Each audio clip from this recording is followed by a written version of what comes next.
সুপ্রিয় দর্শক মন্ডলী নমস্কার। হৃদয়ে শান্তি হরিকে ধারণ করে আমি শ্রীকান্ত বিশ্বাস মতুয়া মাল্টিমিডিয়া ইউটিউব চ্যানেলের পক্ষ থেকে আপনাদের সবাইকে জানাই সাদর সম্ভাষণ। বন্ধুগণ, কেন্দ্রীয় স্বরাষ্ট্র ও সহযোগিতা মন্ত্রী শ্রী অমিত শাহ আজ রাজ্যসভায় Indian justice code 2023, Indian civil defence code 2023 এবং ইন্ডিয়ান এভিডেন্স বিল 2023-এর উপর আলোচনার উত্তর দিয়েছেন। সংসদে আলোচনার পর 3টি বিলে পাশ হয়। 20 ডিসেম্বর 2023 বুধবার লোকসভা এই বিলগুলি পাশ করেছে। আলোচনার জবাবে শ্রী অমিত শাহ বলেন যে এই 3টি বিল কোনো সংসদে পাশ হলে ভারতের ফৌজদারি বিচার ব্যবস্থায় একটি নতুন যুগ শুরু হবে, যা হবে সম্পূর্ণ ভারতীয়।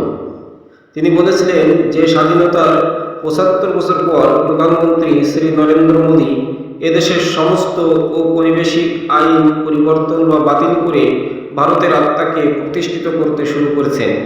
তিনি বলেছিলেন যে এই 3টি আইন 1857 সালের বিপ্লবের পরে ব্রিটিশ শাসনকে রক্ষা করার জন্য প্রণীত হয়েছিল এবং ভারতীয় নাগরিকদের সুরক্ষা, তাদের মর্যাদা, মানবাধিকার এবং দুর্বলদের সুরক্ষার কোনো ব্যবস্থা ছিল না। শ্রী অমিত শাহ বলেন, পুরানো আইনে নারী হত্যা ও নির্যাতনকে অগ্রাধিকার না দিয়ে রাজকোষ রক্ষা, রেলওয়ে সুরক্ষা এবং ব্রিটিশ ক্রাউনের নিরাপত্তাকে অগ্রাধিকার দেওয়া হয়েছিল। তিনি বলেন, আজ পেশ করা এই 3টি বিলের উদ্দেশ্য শাস্তি দেওয়া নয়, ন্যায় বিচার দেওয়া। তিনি বলেছিলেন যে এই 3টি আইনে ভারতীয় আত্মা রয়েছে। আমাদের ফৌজদারি বিচার ব্যবস্থা ভারতের জন্য এবং ভারতীয় সংসদ দ্বারা তৈরি আইন দ্বারা পরিচালিত হবে। তিনি বলেছিলেন যে আমাদের পুরাণে প্রতিষ্ঠিত ন্যায় বিচারের ধারণাটি বিশ্বের সমস্ত বিচারের ধারণার মধ্যে সবচেয়ে উদার। কেন্দ্রীয় স্বরাষ্ট্রমন্ত্রী বলেছিলেন যে এই আইনগুলি কার্যকর করার পরে FIR থেকে সিদ্ধান্ত নেওয়ার পুরো প্রক্রিয়াটি অনলাইন হবে এবং যে কোনো দেশের ফৌজদারি বিচার ব্যবস্থায় প্রযুক্তি সবচেয়ে বেশি ব্যবহার করা হবে, তবে তা ভারতেই হবে। তিনি বলেছিলেন যে 2027 সালের মধ্যে সারা দেশে 0 FIR, EFIR এবং সমস্ত মামলার রেকর্ড ডিজিটাইজ করার ব্যবস্থা করা হয়েছে। তিনি বলেছিলেন যে স্বরাজ মানে স্বশাসন নয়, এর অর্থ স্বধর্ম, স্বভাষা, স্বসংস্কৃতি এবং স্বশাসন প্রতিষ্ঠা করা। শ্রী অমিত শাহ বলেছেন যে 2014 সাল থেকে শ্রী নরেন্দ্র মোদীজি দেশের মহান আত্মাকে জাগ্রত করার জন্য কাজ করেছেন এবং এটি আজ ভারতের উত্থানের কারণ হয়ে উঠেছে। স্বরাষ্ট্রমন্ত্রী বলেন, গণতন্ত্রে কাজের ভারসাম্যকে অত্যন্ত গুরুত্ব দেওয়া হয় এবং আমাদের বর্তমান ফৌজদারি বিচার ব্যবস্থায় এটির অবনতি হয়েছে, তবে আমরা এই নতুন আইনগুলিতে এটির বিশেষ যত্ন নিয়েছি। তিনি বলেন, এসব আইনের পূর্ণাঙ্গ বাস্তবায়ন হলে তারিখের পর তারিখের যুগের অবসান ঘটবে এবং 2030 সালের মধ্যে দেশে ভিকটিমকে ন্যায় বিচার প্রদানকারী একটি বিচার ব্যবস্থা প্রতিষ্ঠিত হবে। শ্রী অমিত শাহ বলেছিলেন যে এই বিল সংসদে পাশ হওয়ার পরে আমাদের ফৌজদারি বিচার ব্যবস্থা 19 শতকের বাইরে চলে যাবে এবং 2 শতাব্দীর দূরত্ব জুড়ে 21 শতকে প্রবেশ করবে। তিনি বলেছিলেন যে এই আইনগুলির মাধ্যমে আমরা সমগ্র বিশ্বকে ভারতীয় ন্যায় বিচারের মূল ধারণার সাথে পরিচয় করিয়ে দিতে সক্ষম হব এবং এদেশের মানুষ তাদের দ্বারা উপকৃত হবে। স্বরাষ্ট্রমন্ত্রী বলেছিলেন যে বিশ্বের সবচেয়ে আধুনিক এবং বৈজ্ঞানিক বিচার ব্যবস্থা ভারতের 140 কোটি মানুষের কাছে উপলব্ধ হবে। তিনি বলেন, আজকের এবং আগামী 100 বছরে প্রযুক্তিকে নিয়মে রূপান্তর করে সংযোজন করা যেতে পারে। এমন দূরদর্শিতা দিয়ে এসব আইনে প্রযুক্তি সংযোজন করা হয়েছে। শ্রী অমিত শাহ বলেছেন যে 7 বছরের বেশি শাস্তিযোগ্য সমস্ত অপরাধের ক্ষেত্রে ফরেনসিক সায়েন্স ল্যাবরেটরি পরিদর্শন বাধ্যতামূলক করা হয়েছে, যা দোষী সাব্যস্ত হওয়ার অনুপাত বৃদ্ধি করবে।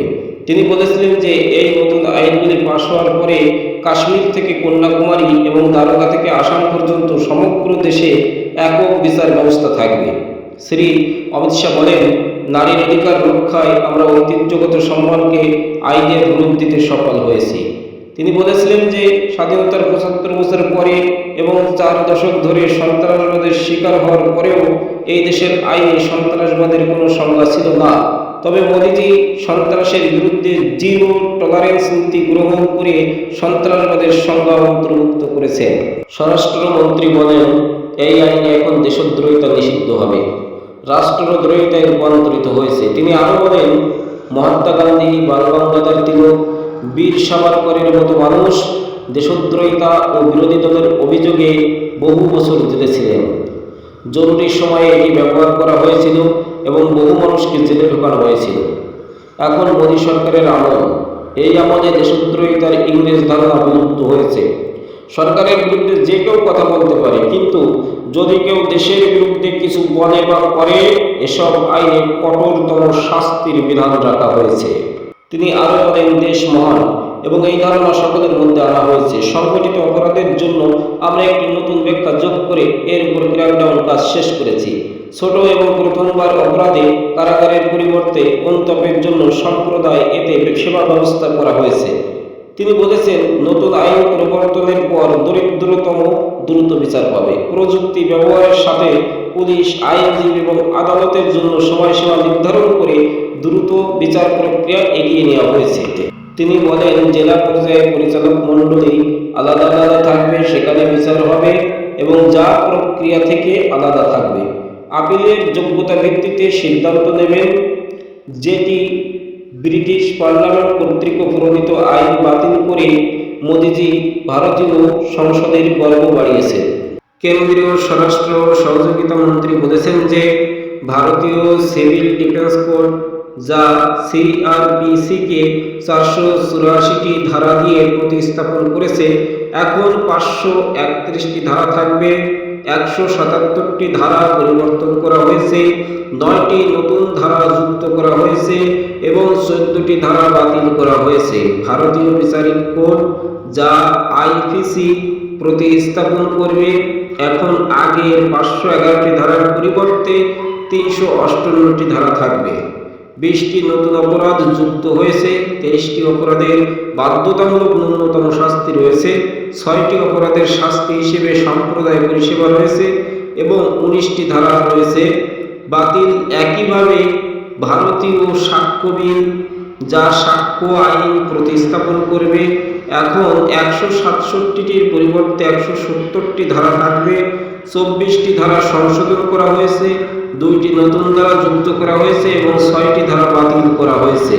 শ্রী অমিত শাহ বলেছেন যে আমাদের সরকার নরেন্দ্র মোদী সরকার, যা বলে তাই করে।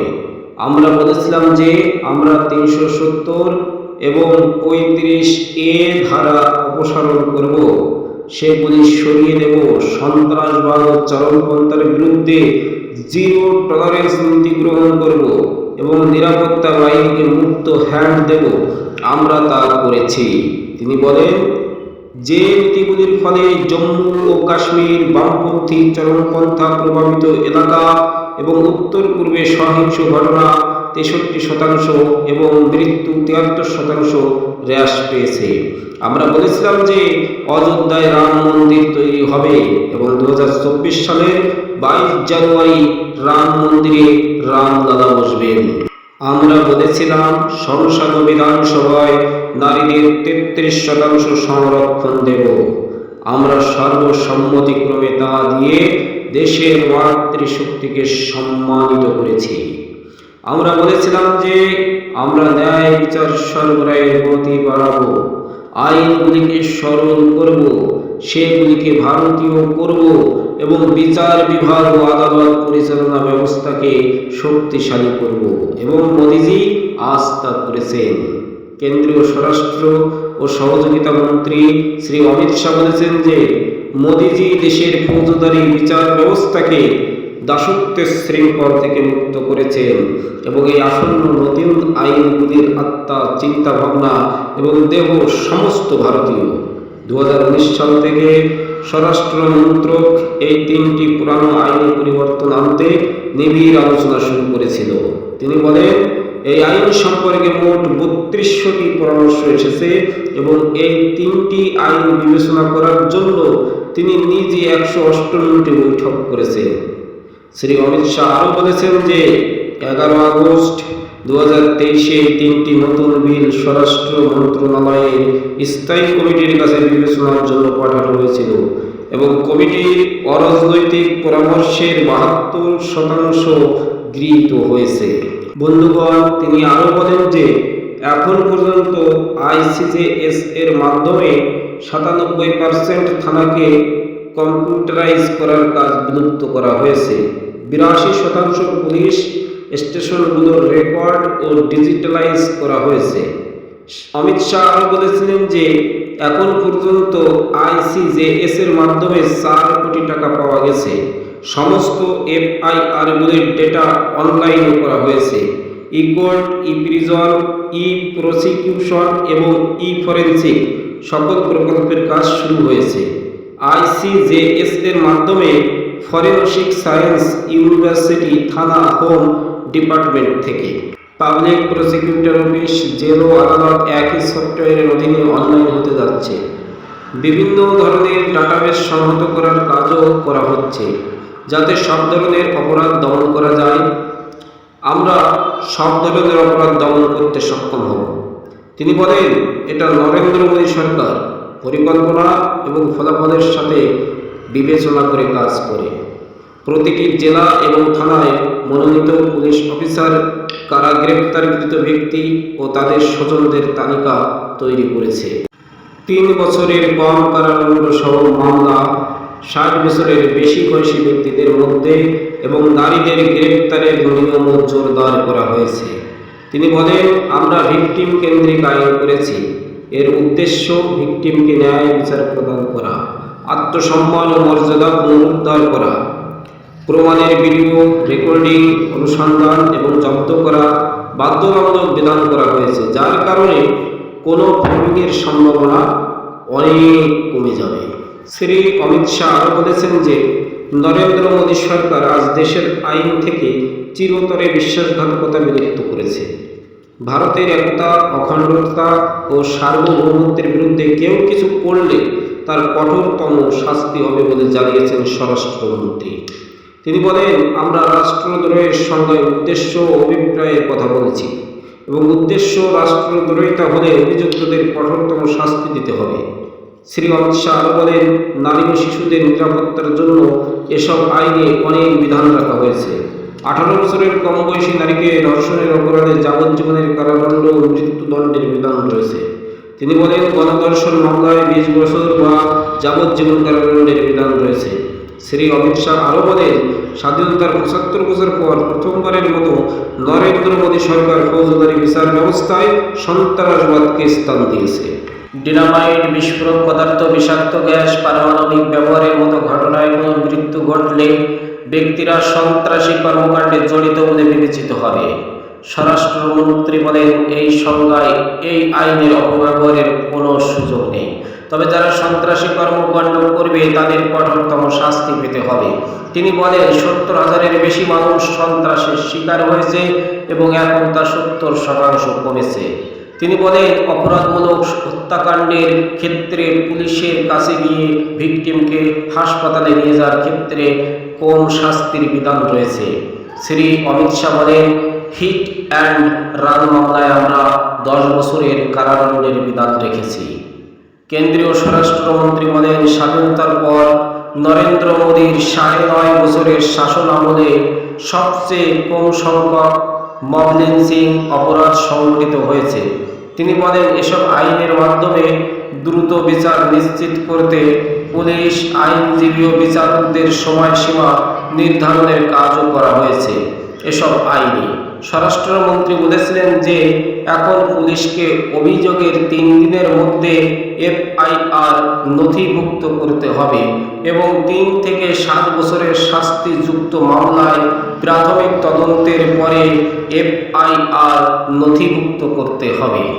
24 ঘন্টার মধ্যে তদন্ত প্রতিবেদন এবং সর্বোচ্চ 24 ঘন্টার মধ্যে অনুসন্ধান প্রতিবেদন আদালতে পেশ করতে হবে। তিনি বলেন, এখন আমরা কোনো বিলম্ব না করে 7 দিনের মধ্যে ধর্ষিতার ডাক্তারি পরীক্ষার রিপোর্ট সরাসরি থানা ও আদালতে পাঠানোর বিধান করেছি। এখন চার্জশিট দাখিলের সময়সীমা 90 দিন নির্ধারণ করা হয়েছে এবং এরপর আরও তদন্ত করা যাবে মাত্র 90 দিন। তিনি বলেন, ম্যাজিস্ট্রেটকে 14 দিনের মধ্যে মামলাটি আমলে নিতে হবে এবং ব্যবস্থা নেওয়া শুরু হবে। শ্রী অমিত শাহ বলেছেন যে অভিযুক্তদের খালাসের আবেদন ও 60 দিনের মধ্যে করতে হবে। এমন অনেক মামলা আছে যেখানে অভিযুক্তের 90 দিনের মধ্যে তার অনুপস্থিতিতেও বিচার ও সাজা হতে পারে এবং এখন বিচারককে মামলা শেষ হওয়ার 45 দিনের মধ্যে তার সিদ্ধান্ত দিতে হবে। এখন অনুপস্থিতিতে বিচারের আওতায় অপরাধীদের শাস্তি হবে এবং তাদের সম্পত্তিও বাজেয়াপ্ত করা হবে। এর পাশাপাশি সিদ্ধান্ত ও শাস্তির মধ্যে সময় থাকবে মাত্র 7 দিন।